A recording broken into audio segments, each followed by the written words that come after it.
This episode of Educators Without Borders is made possible by Ed to Market, a complete go-to-market strategy for K-12 authors, speakers, consultants, and thought leaders.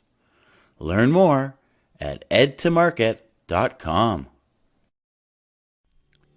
Somewhere out there, in a classroom or staying up late at home, a teacher is planning that next great lesson that will inspire and change a child's life.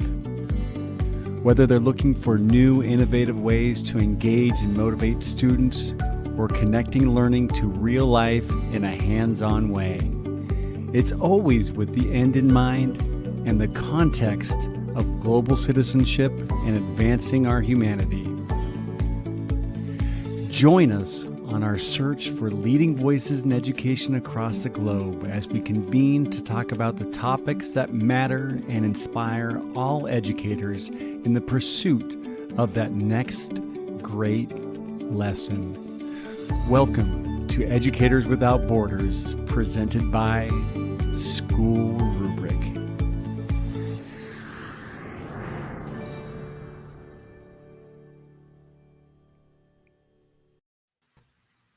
Hello, and welcome to another edition of Educators Without Borders, presented by SchoolRubric. I'm your host, Ryan Sagare, the co-founder of the nonprofit organization SchoolRubric. Today, disrupting education. If not now, then when? Before we get started, I want to give a big thank you to our sponsors. Thank you to Ed to Market for supporting the mission of SchoolRubric and Educators Without Borders through today's panel. Also, thank you to Forefront Education. Now, the last 15 months, education has looked very different. Educators have been forced to innovate, adapt, and change how we teach. The question is this a catalyst for reimagining education? Today, we are here to discuss how we can fundamentally change the education system. Now, a lot of you are tuning in live, and we do want to hear from you, the audience. So make sure right now, before we get started, that you go to the comments section and tell us who you are and where you're located, and we'll have the SchoolRubric production team put that on the screen. Also, as we begin our discussion, I encourage you, if you have a reaction or a question, to write that in the comments section. It doesn't matter if you're tuning in on Twitter, LinkedIn, Facebook, or YouTube. We'll make sure the SchoolRubric production team puts that on the screen, and we'll get to some of those questions tonight. Also, I have something very exciting. There's an opportunity for you to win a prize tonight. I want to give a big thank you to Dr. Katie McKnight, a leading voice on literacy, who has donated a set of books on literacy and learning centers for 6th to 12th graders. How do you win those books tonight? All you need to do is write a comment during tonight's discussion and fill out a brief feedback form that we will be putting up throughout our discussion. You can also find that feedback form in the description on Facebook and on YouTube. Okay, before we get deep into the discussion, let's do some brief introductions. We are going to start with Dr. Spencer Fowler, who is joining us today from Beijing, China. Spencer, tell us a little bit about you. Hi, good morning from Beijing, China, where it's a little bit rainy today. I'm originally from Kingston, Ontario, Canada. I'm a former professional ice hockey player and firefighter that fell in love with education early on. And my journey around the world is taking me to some incredible schools, incredible places. And finally, I've ended up in Beijing, where I'm working for a school that's connected to Peking University, a school that's very provocative and avant-garde with its teaching and learning. And I'm very excited tonight this morning to share more about the kind of things that we're doing here, hopefully to inspire and help other schools out there. Yeah, a very unique background you have, Spencer. We're also joined today by Dr. Yong Zhao, who is author of 33 books. Yes, I said that right, 33 books. And he's working on his 34th book. Dr. Yong Zhao, could you tell us a little bit about you? Sure, thanks. I never knew you guys would become so serious about this show, and this is getting overproduction. This is wonderful, and I'm enjoying this. I'm enjoying the moment of celebrity. So thank you so much.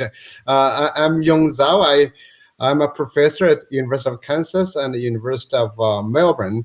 I actually grew up and was educated in China, but have been in the U.S. And other places for quite a long time. I'm very excited about this opportunity, and I just want to share with you to say what I think education should be like and what can we do about it. We're excited to get the discussion started, Dr. Yong. We're also joined by Saba Ghole, who has a very unique educational journey. Saba, tell us a little bit about you and your journey. Yes. Hi, everyone. Good evening. I'm Saba, and I'm joining everyone from Los Angeles area. I actually grew up around in Southern California, originally from India. My background, actually, I started off as artist, but really spent my time also working as an architect and urban designer, worked on a lot of educational spaces before I even got into education, and educational institutes in Southeast Asia and the Middle East. And then found myself starting a school about 11 years ago that was based on principles that I learned in the architecture studio model applied to education, which is based in Cambridge, and have been living out in Cambridge, Massachusetts for the last 11, 12 years. But I've been out west a little bit, had a little baby recently, so that's been keeping me pretty excited about the joys of learning from a newborn's perspective. So I'm very happy to be here today. Well, we're excited to have you here on the show. As you can tell, we have a very diverse panel of people joining us today, and we did that with intention. We think these are the right people to have this discussion. We have a university professor, we have an international school director, an urban designer turned education and technology entrepreneur. So I'm very excited for today's discussion, and I see people tuning in. Tracy Browder, I saw somebody from the Philippines tuning in. I want to encourage everybody to continue to comment as we continue this discussion. We love hearing where you're all tuning in from, but let's get right to the discussion. Question number one comes from Shawate Kade, an assistant principal from Texas. Let's hear what she has to say. Hi, my name is Shweta Khare. I'm the assistant principal in the Fort Bend ISD district at Colony Bend Elementary. My question is, envisioning the future of education and of the world is critical to driving innovation in our current work. How would you argue that the current education system is or is not delivering on its purpose of developing truly future-ready young people? What changes do you believe need to occur now to ensure we achieve this purpose? Thank you. Dr. Yong, we would love to hear your thoughts on this topic. So let's start with you. Well, thank you. I think that question probably captures every question we want to discuss in this panel. We want to disrupt education, we must disrupt for a reason. So there must be something that's bad enough to invite all of us to invent education, to start new view, Saba, to start what you are doing, Spencer, in Beijing. A number of things. I think the biggest problem right now in our current education is that we are not helping our students developing the abilities they will need. That's a very simple, simple statement, because technological revolutions always redefine the value of knowledge. What you learned could be valuable 30 years ago or 40 years ago, won't be valuable today. What you used like 10 years ago would not be valuable tomorrow. And so that's really the thing. But I'm not advocating really 21st century skills. And 21st century skills, you could have somebody would have needed that in the 15th century. What we really need to do is to turn the students into entrepreneurs, like Spencer was saying, turn them into creative entrepreneurs. Entrepreneurs are not only talking about business. There are social entrepreneurs, there are entrepreneurs, there's public entrepreneurs. Entrepreneurs, in essence, are problem solvers. If our students can identify problems, and can come up with solutions with that, that would be great. And how to do that is that you need to have a jagged profile of qualities. Every human being is unique, can be unique. How do we develop every student to be more unique and great, and use their greatness and translate that greatness into solutions to existing problems and for others, so they will gain economic prosperity and self-satisfaction. Yeah, I really enjoy what you're saying about every student is unique. And I know you're doing some unique things, Spencer, at your school. Do you want to kind of talk on this a little bit? I mean, to start, I would just say that it's difficult to inspire students to do that, to be their authentic self, and to pursue these things, these challenges in areas that they want to improve, because they're stuck in this rat race, this academic rat race, where they're being then vetted and evaluated based on their GPA. So it's how do you motivate, how do you inspire students to step away from that when they're having to prep for the IBDP or the AP or the A levels, and then the SAT, ACT, IELTS, and TOEFL? There's just not a lot of time. And so schools are this factory to, and ensure the success and the appropriate ranking of their students academically. So it's hard to sway them, at least in this context, to then consider doing things or connecting their knowledge and skills outside of the school to more meaningful projects. So it's tough. It's tough. And that's sort of my job, is to help inspire and keep people on the edge, so that there's that ability to grow, to be challenged, to step outside of the status quo, and to be speaking or challenging, I guess, the current state of education. And my worry is that with the disruption, people are getting even more conservative now and more focused on these exams and tests and test preps, et cetera, and sort of that arena and that beast of education. So I feel like in some regard we're losing that advantage that we had a year or two ago. Yeah, I saw a comment up there from Melissa saying, yay to uniqueness and promoting that uniqueness. And I've heard that word a lot, of schools being factories. And I know, Yong, you've talked a little bit about that in some of your TEDx conversations. Does anybody want to kind of take that on, about how we can re-envision schools and not have them look so much like factories? Well, I mean, I think, I want Saba to jump in, but because I visited Newview, I liked it a lot, but one of the issues with the schools is we have this goal of homogeneity. We want everybody to learn the same thing at the same speed and pass it and take a test of it. I think what we need, schools have to basically be redone, in the sense that, how about a school of one? Today, after COVID-19, our students can learn from anywhere and can collaborate with anybody, can work for anybody with remote work and collaboration. I think there's a lot of things that can be done, but we need to say, do we need the curriculum? Do you need the assessment? If we don't need the curriculum, what else can we do? But I want Saba to jump in. I think Saba has done something very unique there. Yeah, I mean, I would say, that's a beautiful point that Yong mentioned in terms of the homogeneity. We don't accept the variety that's going to exist when you have a group of young people.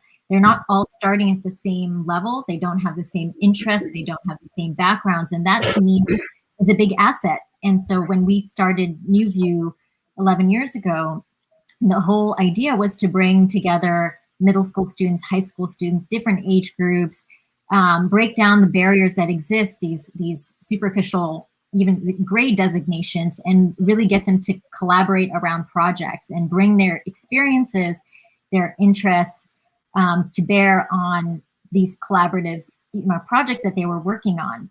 And really understand that each student's drive and their passion really grows and develops as you bring in interesting problems and have them look at those problems from their unique perspectives, and negotiate and try and work together to resolve differing perspectives on how to design a product or deal with a community issue.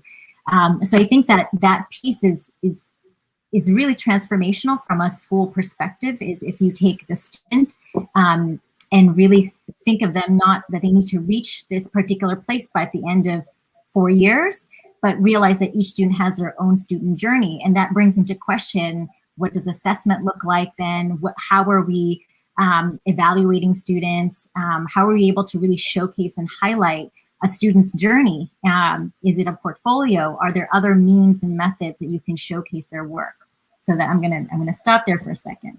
And actually, Ryan, I need to add one more thing. I think in the last question, there's one phrase. I'm not sure we should do that. Is it, can you get students to be future ready? Nobody does that. No one is ready for changing future. We get students to be ready to make the future. Our kids are creators of the future, but there's no definite future waiting for us.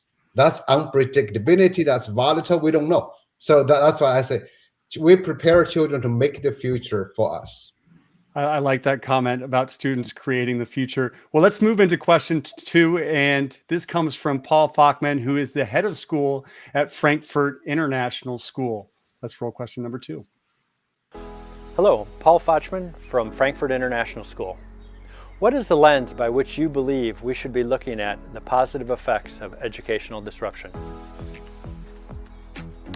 There's been much discussion on academic achievement, social emotional learning, and inequity over the past year. Which of these, if any, should we be looking at as indicators of how education is being disrupted and whether our efforts are being successful? Well, Saba, I know you have a lot of experience and a wealth of perspective on what we can do differently in traditional education. So we'd love to hear your thoughts on this question to get us started. Yeah, and it's great to see Paul. I've actually visited FIS a number of times. So I think Paul mentioned a couple of areas in terms of academic achievement and social emotional learning and inequity. These have been really hot topics. And I would say that these are lenses that we should be looking at. And there's others that really pertain to other contexts. So I would say this is really dependent on where schools are located, their history, what they're doing, their current practices. It's a process of self-reflection and self-examination and really seeing where the areas of growth are. Some other areas I would say that are also important: assessment, access to technology, professional development for teachers. One of the areas for us that was really important when the pandemic began was really to initiate how could we have more parent engagement. We realized that learning no longer was just about the student, that it involved a broader community. And really understanding how we create hybrids and involve discussions with parents and what was possible and probable, what were the technology needs at home for different students, different contexts, different learning environments, health and well-being of students. We had students whose parents were healthcare workers. We had a student's parent was living out of a tent in their garage because they couldn't enter the home. So suddenly we had to really rethink and bring in the parent community into the context of our studio environment to really work through a lot of these issues. So I would say that a lot of these kind of lenses are really crucial to for schools to really look at deeply and to question. We had a lot of community meetings. We had coaches and staff meetings to look at even other issues. Assessment was a big one, even though we've had a really alternative type of assessment model that's more portfolio-based. That's based on the studio model. We really had to rethink even, are we measuring our students' success accurately? And so we went through a whole processes of even taking our studio transcript and through a joint effort, evaluating it, critiquing it, having the students critique it. So these things are really critical. And in terms of, if our efforts are being successful, I think that's a question that we have to pose to all of our constituents, not just examine it from top down, but get our students involved, get our families involved, in addition to the educators that are involved in these topics. Yeah, you're talking a lot about parent involvement now. Spencer, I know you're at a school. You're one of the people on the panel that's actually in a school. Do you want to kind of touch on this a little bit? I think that's one of the elements that most schools miss is the network from the students, the parents themselves, the parents' networks, faculty and staff, their networks, and the resources that we have access to in cities like Beijing that most don't, and how that we can tap into so much more when we lower the walls of the school and when we invite other people in to be a part of this learning journey. I think that's one of the biggest mistakes schools make, is that they have the walls up around the school and they try to keep it insular. We don't function like that. We don't function where we think we have enough faculty and staff or even students, that we're constantly looking for more people and more resources to access, that we can do more meaningful work. There's more of a stretch and reach there, so that projects and initiatives will then allow students to connect their knowledge and skills to more meaningful things. Yeah, I really like that idea of opening up the school walls and not keeping them enclosed. Before we get to our next question, I do want to encourage everybody that's tuning in to go ahead and hit the like, subscribe button wherever you're tuning in from, so that you can stay up to date on the latest from SchoolRubric, from leading voices in education from around the globe. Also, we do want to encourage you all to continue to comment, and if you have a question or reaction, make sure you go to the comments section and write it in there, and we'll make sure the SchoolRubric team puts it on the screen. We've got Matt tuning in from Bangkok. We appreciate you being here and joining us tonight, Matt. So let's get into question number 3, which comes all the way from Bangkok. This actually comes from Bangkok, Thailand. Brad Latsky, who is a former international school leader, a consultant, a mentor. He's also an Educators Without Border alumni. So let's hear what Brad has to ask our panel. Hi, everyone. This is Brad in Bangkok. I'm a former international school leader, consultant, and mentor. Here's my question for the panel. Many teachers, students, and parents are eager to return to physical campuses and the educational model that was prevalent in our pre-pandemic schools. However, there are a growing number of people who actually prefer remote work, prefer virtual schooling and virtual teaching. Some would venture to say that this new model of schooling is only a gateway to further disruptions and innovations in our educational model. As our societies begin to emerge from the pandemic and governments push for a reopening of school campuses, how can we continue to build upon the virtual schooling model in a sustainable and scalable way? Spencer, I know you have some insight in this area, so let's start with you and then move it around the room. Sure. I mean, I'll try to answer this through story, because before the pandemic, our school has been exploring and experimenting with how do we use fully online and hybrid courses where we're working with different people. And this happens with a one-off lecture or a lecture series. It could be that we have people complementing a course and that they're working with the students throughout a semester. We've had people, engineers, entrepreneurs, doctors, politicians, people, like I said, at different times chiming in for a full and complete semester. So it's not just the faculty we have here, but also encouraging and getting more people to then offer courses or complement courses. So something that we've been doing for quite some time. We've even had faculty run a course in conjunction with Harvard University, so that students can do online virtual courses, getting the Harvard credentialing, but then also the teacher also being a student alongside of their students. And so the learning and the growth there, and also these students then learning alongside other people from around the world too. And so we've been playing around to see, what's possible. And then when things hit and we were then apart from each other and we had to work virtually, there wasn't really much drama or issue there for us, because we've been playing in that sandbox for quite some time. What I would be encouraging people is to look at the virtual space, whether it's hybrid or fully online, to see what outside resources can complement what they're doing. Don't feel handcuffed to the teaching faculty you have and or even the students you have. Our school was disrupted where we were bringing over refugees to our school to study on the ground in Beijing, and that was halted because of the COVID crisis. But now we've been forced to be even more creative and think, how can we support these people? And in the past, we had one person coming per year, but now we have 50 students teaching more than 20 refugees in Jordan. So it's actually helped us to improve that service and that care and that attention for other people outside of our school. So you're right. I think that, or to the question, what do we do? There are people that thrive in this environment, but we also want to make sure that it's fluid, it's nimble, it's agile, and we need to be connecting to other people, as I've been saying all along. Our program allows for that because it's a bespoke program where we're not following an IB or an AP program. So we have the freedom and flexibility to then do that. Yeah, Saba, do you want to kind of get into this area a little bit with, this virtual learning environment that we're all in, and even workplaces have moved to? What does that look like moving forward? Yeah, I mean, it's a question that we all are exploring and have been exploring in different ways.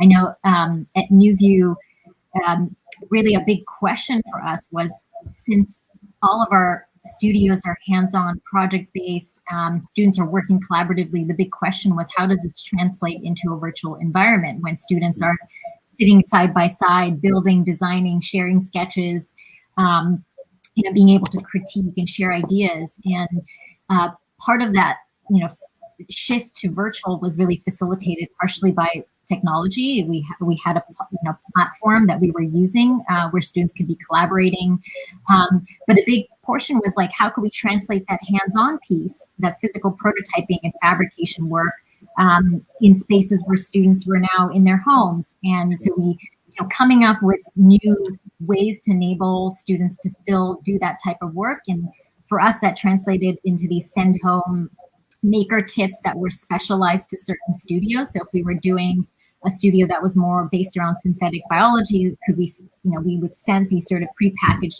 toolkits and materials so that students could actually be physically making things still. So they weren't losing the sense of the tactile sense of actually, embodying and making, which I think is very critical to the hands-on learning piece. And still there was this dialogue and collaboration that was happening between students. Now, having said that, there are some students that really took to that, and there was, a handful that still struggled and challenged. They really needed to be in the space with other students. So we can't, that's an important facet of learning, is actually being in the same space. So I think what we'll see in the future are all types of hybrid environments moving forward, as we're seeing now. And I think there's been such a plethora of all types of models that we can now look at and examine and see how students and teachers are challenged in the struggles, and how students are benefiting also from these environments. I think it was Yong who earlier was mentioning about students being at different spaces and places, and that footprint or that passion. And it reminds me of this class that one of our math teachers running, where he's allowed or empowered the students to choose any courses they want. It happens to be a variety of different MIT math courses. So now you have the math teacher as more of a coach. And you think about an F1 race, there's the pace car that goes out for one lap and then gets off the track. But most teachers stay on the track. They're not allowing those race cars to sort of move at their own pace and to compete with themselves. And thinking about this one class where you have these high-level math students doing these different MIT math courses, and the faculty member then having to learn to then be able to coach, to be in the pit stops area, so that they can then be helping these students when they need to, checking in, checking out, to make sure everything's okay, but not always having to be in front of the students, and looking at all the incredible resources that are out there. So this is something that I thought was really inspiring and unique. I think what Spencer is saying, I just want to re-emphasize that we got to really think about diversity. There's no one student who is going to say, I'm going to reject online, but also I'm only going to do normal in-person. It's a matter of adding diversity. I think Saba said that thing. So how do we keep a system going? Our education has been too homogenized. So this actually goes back to the other question, I think Paul's question about what lens. I just want to say a few things about what lens is. That depends on who you are. If you're a policymaker, you look at big data, that's different, but no student is the average. So if you are a teacher, you look at different data, you look at different angles. If you're a school leader, you look at different angles. And we have all, your audience is so diverse. We need to each look at students differently. If I were a school principal, I look at how each student moves in my school, how each student has a chance to be successful, not to be judged as a failure or at risk, how each student is creating value for other people. But also with outcomes, we also look at big data can be quite dangerous. I wrote a book about this called What Works May Hurt. There are a lot of outcomes in a big data sense can show negative. High PISA scores can have negative lifestyle or negative life satisfaction. East Asian countries test scores on the teams can be high, but their confidence is lower. So how does the Americans may not know much, but we are very confident? How do you like that? Do you like confidence? Do you like that? So these are very complicated situation, but I would encourage, if you are a teacher, a school principal, look at how each and every student is moving through your system through a lot of diverse opportunities to become the unique self they can be. Loving the discussion, guys. Before we move into our next question, I do want to remind everybody that's watching, there's an opportunity for you all to win a prize tonight, a wonderful resource for your work or to share with another educator. We've been great. Dr. Katie McKnight donated a set of 4 Literacy and Learning Center books for middle school and high school students that we'll give away tonight. And again, all you need to do is simply make a comment throughout tonight's discussion. You'll also need to fill out the feedback form, which we will share out, and you can find in the description link and also on the description link on YouTube and in Facebook. Let's move right into question number 4, which comes from us from Dr. Tarek Razik, head of school at Jakarta International School in Indonesia.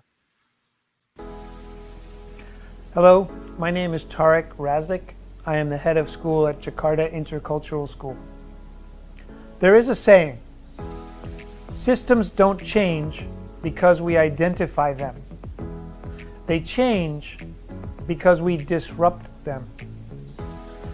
What do you view as the greatest obstacles to the field of education moving from studying the problem to actively disrupting the status quo and creating measurable change?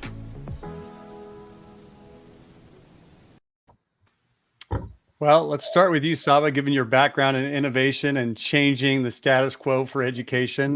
We'd love to hear your thoughts on this question. And then I also know we have a question from the audience that we're going to get to after we kind of address this question. So go ahead and start us off, Saba. Yeah, I love this question, Tarek. So I would say, also we're not the only ones that disrupt systems. As we've seen, the pandemic has been one of the biggest disruptors of education in recent times. But, going back, I think in terms of what we are able to do, thinking of educational institutions not as these silos, and we sort of heard it on this panel, but when we started NewView, 11 years ago, we knew that even starting a school from scratch, we could not do this on our own. We realized that, even our projects really needed to tap into what was happening in the community issues. So when we started, we partnered with a local private school, Beaver Country Day, as this sort of external studio model that students could engage with. So there were students coming from that partner school every year, and they would get this immersive experience that was very different from the experience that they were getting back at their home school. So, I think that sense of being able to work together and partner across industries, across, typologies with businesses, local businesses, academic institutions is really, really key to moving the discussion and education forward. And allowing experimental models to emerge. So there's a school that we work out here with in Southern California, which is called Odyssey STEM Academy, and we were a partner in sort of launching this school. And this is a public school, and what was really intriguing about the start of the school was the district really supported this new model high school to emerge. Really seeing that there was a need and an openness to iterating and developing this alternative STEM-based school. And the school started with a really unique foundation, which was definitely on the projects, STEM-based education, but they have a very strong internship program that's embedded in the school, where students as freshmen spend a whole trimester doing internships across the neighborhood. And And so we have ninth graders that are involved with different organizations and different companies. And UView has been a part of setting up an idea lab where students are working on hands-on projects, and it's a fully integrated curriculum where math, science, the language arts are all integrated into the projects that students are working on. So really this wouldn't have happened without having strong partners at the district level, board members, families who really are willing to understand this new model of education. But that's really key, is allowing these experimental models to emerge and taking those first steps and accepting that there will be changes and iterations that come with time, that we're allowed to engage in this process, that it's not fixed in stone, I think is really, really important in order to kind of take this step forward. And sometimes I think curriculum itself can be a roadblock for many of us. We've worked with so many teachers, done so much professional development over the years, and teachers sometimes are just so excited to leave maybe their English curriculum behind and to actually create projects that are meaningful and relevant to the times. At UView, we had our entire spring trimester when the pandemic broke out that was really dedicated to questions that students had about the pandemic, whether that was the design of PPE or looking at how the elderly were dealing with social isolation and creating different ways that they could connect. So really timely topics can be brought into the context of education. So curriculum doesn't have to also be fixed in stone, that it can be really connected to what's happening and relevant, and students finding meaningful interest in relevant topics.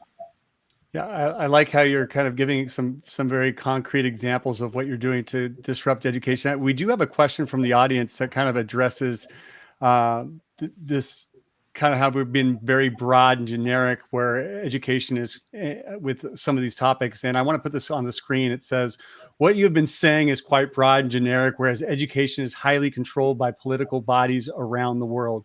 Can you address a particular graphic location and share your thoughts? And I'm going to put you on the spot here, Dr. Yong. Can you kind of talk on this a little bit about maybe some examples of other geographic locations, what they're doing to disrupt education? Well, I think, you're absolutely right. Every education system is controlled by political bodies. And what I am dreaming here is really about what I call as liberal as possible. Even in the U.S., has you distributed the education system, but every state has regained a lot more control, since No Child Left Behind. So what I'm seeing in different countries, but no matter how hard it is, even like in mainland China, there are schools who are trying to innovate, trying to change. I'm not talking about Spencer's International School in Beijing. I'm talking about Chinese local schools. I'm working with a school in Chongqing, China, and that school has taken the great stride to make changes, but not exactly as where Tarek could be. And I used to talk with Tarek when he was in Beijing to build a school within a school. We could build a new view within every school, not every possibility. So I think we are talking about, I'm talking about the potential changes that can happen anywhere if you believe in some common values. If we agree that technology revolution is changing our world, if you agree that human beings have to learn to live together in the future, if you agree that every student in the future has to create a job, not to find a job, if you agree that our students have to solve unpredictable problems with a lot more creativity and curiosity, if you agree with that, well, whatever political systems you're in, you probably will have to change the education. The system may not allow you to do it, but parents and students and teachers can quietly start that kind of disruption. And disrupting education can be dangerous in some educational systems, but it needs to be done, and it is being done. Spencer, I know you guys have disrupted education where you are. So do you want to talk a little bit maybe about, before we get into this last question, how you guys were actually able to do that? You may not want to say too much, Spencer. I think it comes down to who you're hiring, who you have a part of your school. I mean, we're hiring people that want to help change education, who want to advance education, and we're part of the education reform. That's why we exist. And so people who, if they're teaching biology or chemistry, whatever that area and discipline is, they're looking to reinvent it and re-inspire it in different ways. And not only that, there's this commitment to then contributing to that area and field of expertise. So if you're an English teacher, then what are you writing? What are you contributing to in that world? If you're an art teacher, what kind of art are you producing? Math, etc. And so having the students working with these people, these colleagues, if you will, and seeing them working on their own projects. So it's not just I'm a teacher, I'm going to teach, and that's all I do. But seeing them struggling and seeing them work on something, seeing them successful with something, and then also being included into that network, into that world. So we have people that are fired up and excited about changing education. But not only that, it's also, what is my other passion outside of education, that passion in biology, chemistry, like I mentioned before. And if you have that biology expertise, then you need to be in the labs trying to cure cancer, coming up with different COVID vaccines to help people, or different ways that you can refrigerate it, keep it cold, etc. So how are we, faculty and students alike, trying to solve real world problems that we're faced with in Beijing that other people might be faced with as well? Yeah, I really like what you said about building that team around you. And I think it touches on what Yong was saying about finding some common values with the people that you work with, and kind of pushing that agenda with your school. So let's get into, we want to get to our last question today. It's a shame that we do have this discussion. We could probably talk for hours about this, but let's get to our last question of the day. And this comes from Jared Harris, the head of school at Cairo American College in Egypt. Hello, I'm Jared Harris, the head of school at Cairo American College. Closing words for those who are enjoying this panel discussion, whether they are school leaders, classroom teachers, or education disruptors of any kind. Where would you suggest they focus their efforts right now to influence meaningful change in their community, school, or classroom?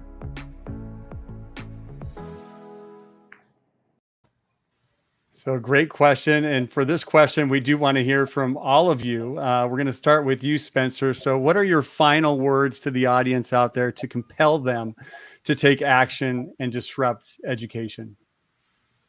I mean, the starting point for us is, what kind of courses are we offering that's going to inspire students to do research? It's going to inspire faculty to do research, and what kind of things would they be able to realize within those courses? How does it connect and extend to other people? I think that we need to be more intentional with the kind of courses that we're offering, and then what could be teased out from that experience. As I said before, the teachers need to be modeling and engaged as well.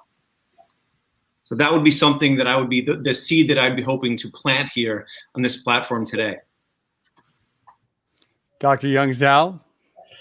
I'm just going to go agree with Spencer, but I would focus on students. I would start by asking each and every student what they're good at, what they want to improve, and what they're passionate about, and how their strength and passion can solve other people's problems. So, I've been advocating for what I call product-oriented learning, that every learning is about solving an unknown problem. So you start by identifying the problem, then you work with yourself and others, and globally or locally, to solve that problem and to make sure that solution matters. That solution can be good, can be better, can be high quality.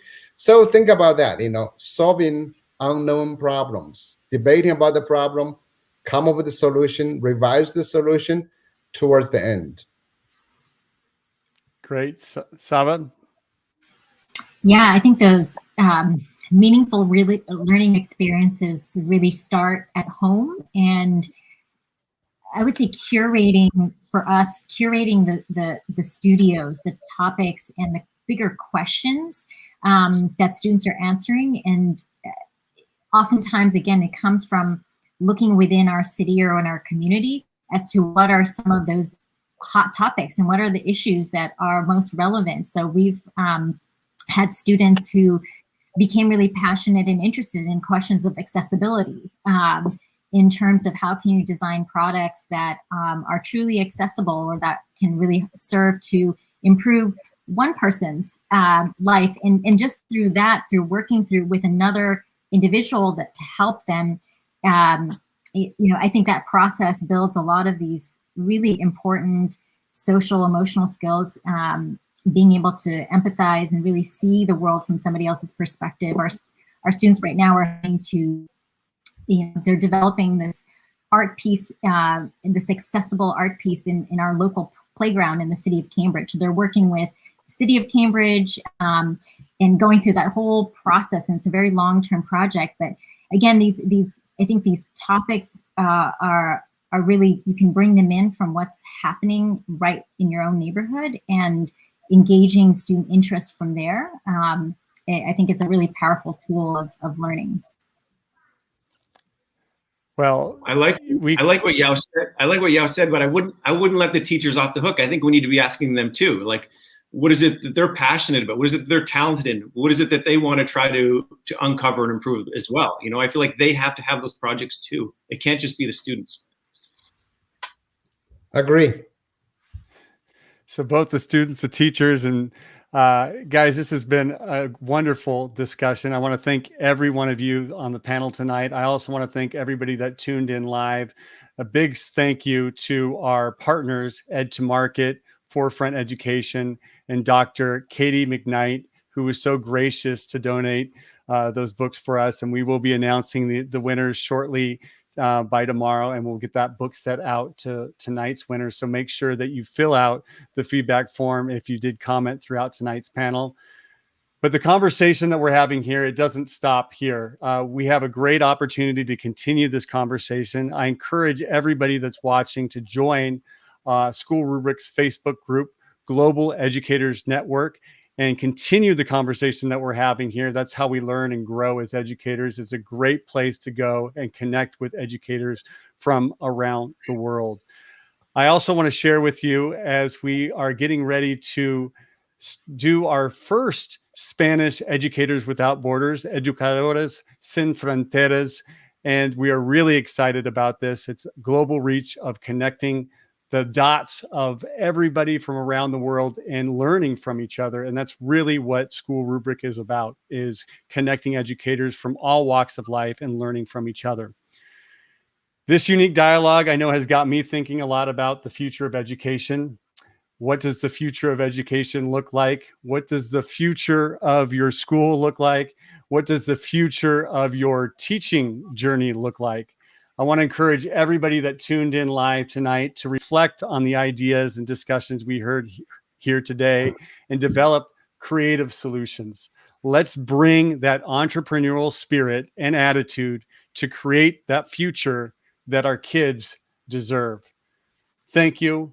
And until the next edition of Educators Without Borders, so long. Bye, everybody. Bye-bye. Thank you for watching SchoolRubric's Educators Without Borders. Be sure to subscribe to our YouTube channel, where we highlight voices and perspectives of educational leaders across the globe. To stay in the know with our latest upcoming panels, interviews, tutorials, and more, make sure that you follow us on social media or visit us at SchoolRubric.com. Thank you.